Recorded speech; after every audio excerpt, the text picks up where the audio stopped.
60 degrees out today. Gonna get working on this thing. March 6th. And we may even have a buyer for this POS. Get it the hell out of the way. It's Mopar junk. That just leaves 2 more to work on. Sweetness.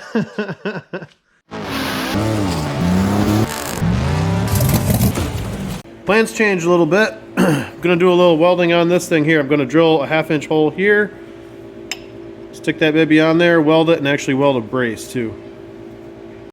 Here I'm gonna weld this piece on to get a little bit more strength for this torque arm part too. So my 3-inch heim on the, or 3/4 inch heim on the top is going around this sleeve rather than just using the 1/2-inch bolt itself like I was planning on originally.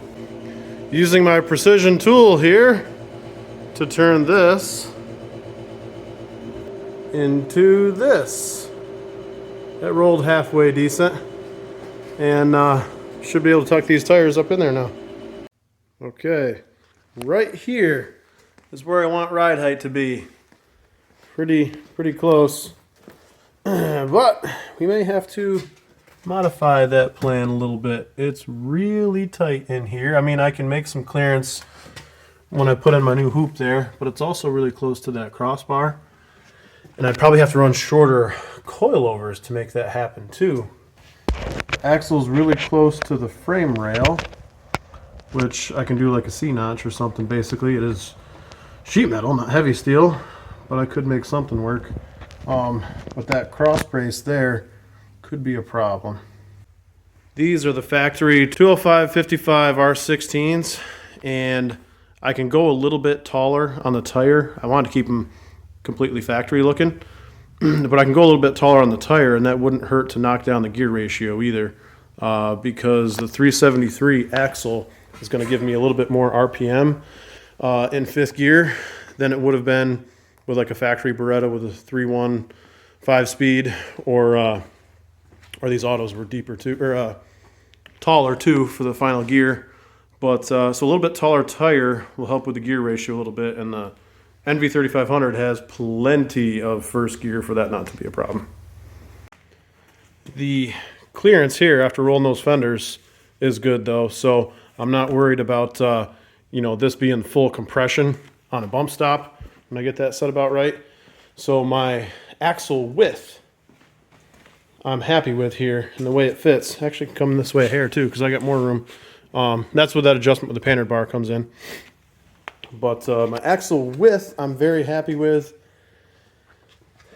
The clearance here, I'll either have to modify that unibody frame rail a little bit, and also the cross brace here is getting pretty damn close, or I'll just have to have it sit a little higher than I really want. But I can have it sit a little bit higher with a little bit taller tire and still have a decent tire to quarter gap here like I want, and I can make that livable. Well, look at my geometry for the lower control arms here at this real low ride height, and also the panhard bar and the clearance that I've got. It looks like it does have to go up basically, which kind of sucks for looks, but like I said, I can put taller tires on it and still make it work. So version 1 here is going to be a little bit higher ride height than I really want, but I want to get this thing driving ASAP, and I will revisit this a little later to do some clearance, some C-notching, and get it where it really needs to be. For right now, I just want to get this thing running. I have had my Camaro down for 9 years trying to get everything perfect the first time around, and this one I want to drive.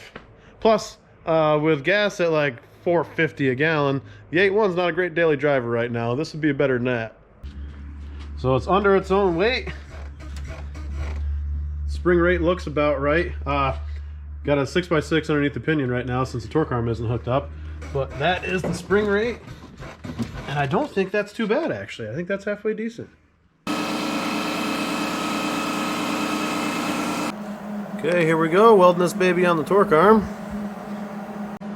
Okay, could be better, could be worse, I guess. This is the first time I've used a 110 welder, and to get a decent bead I had to have the heat cranked and the wire speed at 50%. So when the hell are you going to use 100% wire speed? I don't know there, but I think it'll work. Alright, little bonehead move here. This is down a little too far for this to come straight out. And it cost me a grade 8 bolt.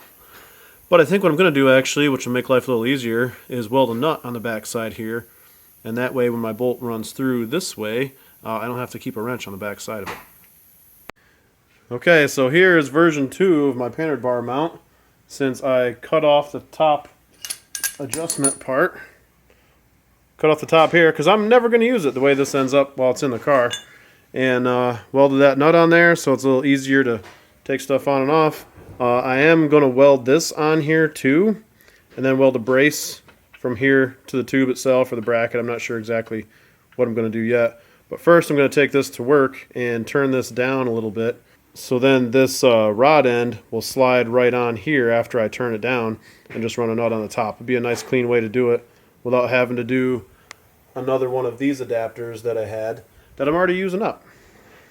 So I got the hitch in here. I wanted to see how it fit. Basically disappears, which is cool. I did had to move this thing. It was over here. That was hitting. Same thing with this one. It already had 2 holes, so I just moved it to the other one. But it doesn't encroach as much as I thought through here. There's still a possibility I might be able to get a fuel tank below the trunk line. I guess that'll be for another day to figure out. But it's well ahead of where I need to cut for lowering it later. So that's a good sign. My panhard bar, so here's the center line of the axle. My panhard bar is going to be back around here somewhere, so I still got plenty of room. Poor Beretta got moved. To get this Mopar junk up here. Yeah, we got some sweetness going up here. Might actually have a buyer for this hunk of junk. Guys, it's really nice shape. This is actually pretty interesting here, looking at the way this is built. So my whole issue with the Beretta not being able to go so low is because the rear frame is straight across here. It's almost like this one was built to have a rear axle under it. Quite a difference. Yeah. But I think my drive shaft tunnel is going to be at least equally as big. And the transmission hump here isn't huge either. I don't know if that would actually suffice for mine or not. Look at these shackles here. They are not made for sticky tires. Wow. They're made to go in a fast and straight line. Yeah. Not made for lateral G-forces.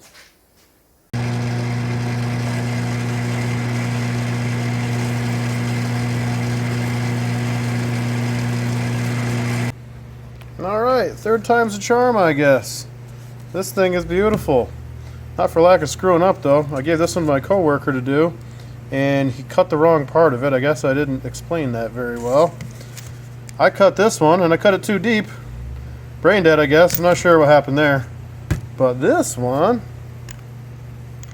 come on. This one will fit just perfect. That's what we need, finally. Okay, burned in my spacer here that I laid down to work with that, and put a gusset on it. We're going to call that good enough. Okay, here is the panhard bar all installed. I got my bracket here. There's only 1 hole in it right now, but I'm going to make more holes for adjustment. It should only go up, and I can actually trim some off the bottom here too. And I'm going to throw a gusset on the side there. All right, got this thing mocked up, and I am reasonably excited about this.